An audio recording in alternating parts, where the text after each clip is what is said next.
Idan wannan shine farkon zuwanka, ka daure ka yi mana subscribing, sannan ka yi mana liking, sannan ka yi sharing ɗin bidiyon nan ga sauran mutane. Mun gode. Assalamu alaikum, barkanmu da wannan lokaci, fatan kowa yana cikin ƙoshin lafiya. Masu bibiyan mu a wannan channel tamu mai albarka, a yau insha Allahu zan nuna muku yadda za ku mayar da migrated file ɗinku zuwa cikin available balance, sannan kuma da yadda za ku tura shi cikin exchanger. So da fari dai gashi nan mun shigo wajen mining ɗinmu na Pi, wato ainihin wato app na Pi network inda ake yin mining.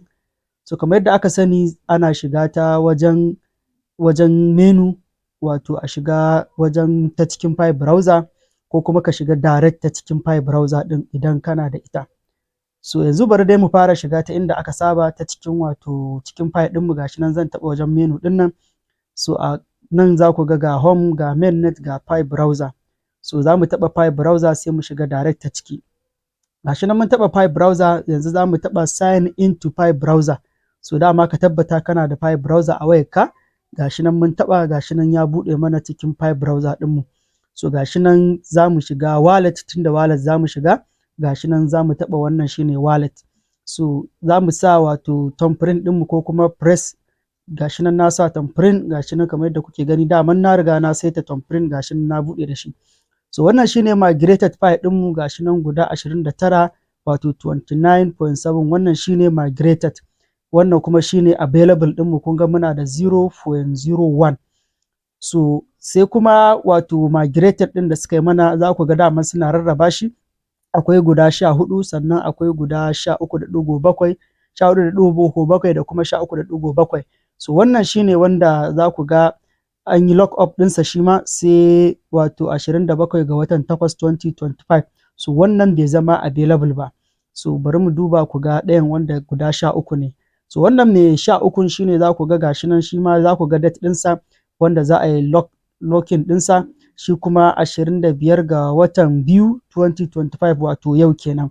So wannan shine yanzu insha Allahu za mu yi migrating ɗinsa, tunda ya zama date ɗinsa ya cika, wanda bari ku ga inda za mu taɓa wajen migration ɗin nan. So idan muka taɓa migration ɗin nan, dama ka tabbata za ka ga wannan kwaɗon nasa ya fita, sun sa ma wani aro.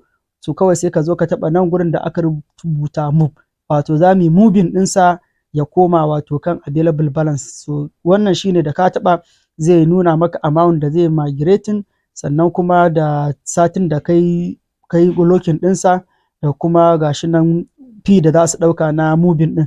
Kawai sai ka taɓa wurin nan, sai kuma lock until ɗin nan shine dai wanda muka duba ɗazu, wato ranar da zai zama za a iya sa shi akan wato available.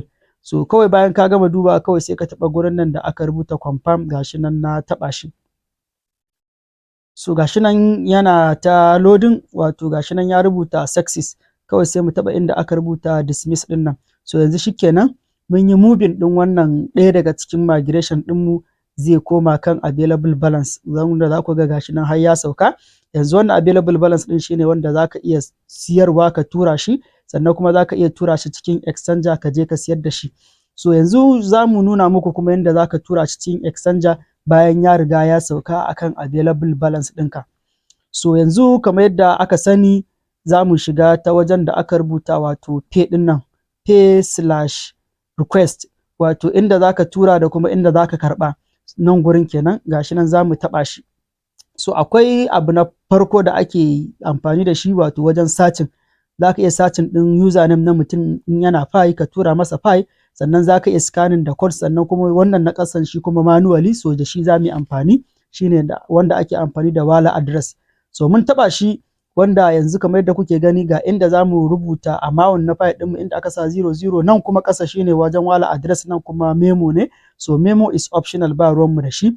So yanzu wallet address ɗinmu za mu je mu kwafo ta exchanger, sai mu zo mu sa a gurin wallet address ɗin nan, sai kuma mu tura shi cikin exchanger ɗin. So gashi nan na shigo cikin wato Bitget exchanger ɗina, gashi nan zan taɓa gurin da aka rubuta add funds. So kowace exchanger za ka ga gurin da aka rubuta add funds, in ka taɓa shi zai nuna maka deposit crypto. Gashi nan za mu taɓa wajen deposit crypto ɗin. So bayan mun taɓa deposit crypto, a sama akwai inda ake yin searching, wanda duk mun yi bidiyo akan yadda aka rinka sassa wasu coins na baya. So nan za mu taɓa wajen search ɗin nan. sai mu yi searching ɗin wato Pi network, kawai in muka rubuta Pi zai fito gashi nan, za ku ga gashi nan Pi network ya bayyana, kawai sai mu taɓa shi. So da ka taɓa shi za ka ga wato wallet address ɗinka na exchanger da suka baka, gashi nan sai ka zo ka taɓa nan gurin ka kwafe shi, gashi nan za mu kwafe shi. So gashi nan na kwafi wallet address ɗina na exchanger, yanzu zan koma cikin wato Pi browser ɗina, ko in ce cikin wallet ɗina ta Pi, sai na pasting ɗin wannan wallet address ɗin da na kwafo, gashi nan na sa shi. So a nan wajen sending ne, amma sai ka fara sa amount. So yanzu kun ga muna da guda 13.7, to yanzu za mu tura guda 13 kamar yadda kuke gani, gashi nan na rubuta 13. So bayan ka rubuta amount sai ka sauko ƙasa, ga guri nan da aka rubuta send, tunda sending zamu sai mu taɓa wannan send ɗin. So zai tambaye ka ka yi confirming. So idan ka yi confirming ka tabbatar ka sa wallet address ɗinka daidai, komai da komai daidai ne, kawai sai ka taɓa confirm. Gashi nan na taɓa confirm, gashi nan ya tafi yana wato loading, wanda yanzu haka tafiya yake yi. Gashi nan ya rubuta transfer success, to yanzu mun riga mun tura wato Pi ɗinmu guda 13 cikin Bitget exchanger, wanda sai mu ɗan jira kamar wato sakan 20 zuwa sakan 30, saboda akwai network confirmation, wanda akwai network ɗin da za su yi confirmation, so ba sa wuce irin sakan 30, idan kuma ya yi nisa dai minti 1, wanda daga nan zai sauka. So yanzu bari mu shiga cikin Bitget ɗinmu mu ƙara dubawa. So a nan sama ga wani guri nan shine wajen history, idan ka yi transaction a nan za ka shiga ka gani, gashi nan mun taɓa shi. So gashi nan kamar yadda kuke gani, gashi nan 13 plus, ya nuna mana cewar wannan ɗinmu ya sauka kamar yadda kuke gani. Gashi nan har Pi ɗinmu ya sauka guda 13.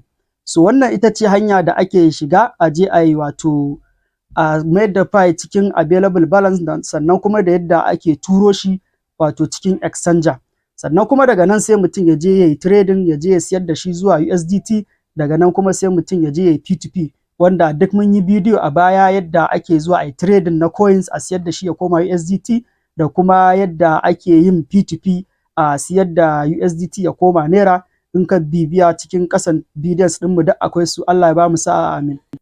Kar a manta a yi mana subscribing, sannan a taɓa ƙararrawa, sannan a yi mana liking, sannan a yi sharing ɗin bidiyon nan ga sauran mutane. Mun gode.